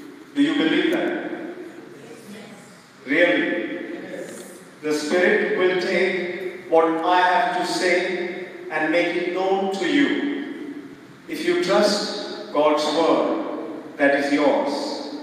As I went yesterday's wonderful session, as I slept, I was feeling absolute peace. I felt Holy Spirit was upon me. Listening as Brother Johnson preached the word. Father, I pray that you raise the entire new generation of people, just like the new covenant, the Holy Spirit which is powerfully working through Brother Johnson, has touched and transformed countless lives where it matters. That new creation centers be set all around the world. Can we just repeat after me? Close your eyes and say, you can hold your hand on your head and say, the Spirit of the Lord is upon me. The Spirit of the Lord is upon me, because He has anointed me because He has anointed me to proclaim good news to the poor. to proclaim good news to the He poor. has sent me He has sent me to proclaim release to the captives to the captives, and recovery of sight to the blind, and recovery of sight to the blind, to let the oppressed go free, let the oppressed go free, to proclaim the year of the Lord's favor, proclaim the year of the Lord's favor. To all. Oh, Lord, the same power that has healed bones here, vertigo, cancer that has been healed here, that is present here, you all are carrying with you as you live tonight. You are going to be cancer killers. You are going to transfer that anointing to your family members, to your friends, relatives, in your workplaces. You will see amazing things if you really believe. Diabetes being destroyed, HIV, depression going out of your bodies, diseases, incurable diseases going out, leaving you. God is giving you the hunger and thirst for His Word. Jesus, I thank you for blessing the church family present here today. More and more hunger and thirst for your word. I pray, I thank the Lord for opening my spirit and your spirit and activating that spirit to bring revival to your soul, to bring revival in your situations, in your homes, in your relationships, in your life. Father, I thank you again for this wonderful gift of Brother Johnson here. The blast that we have in the Spirit, that we do not see it, but we believe that we have received in the name of Jesus. Amen. Amen. amen, amen.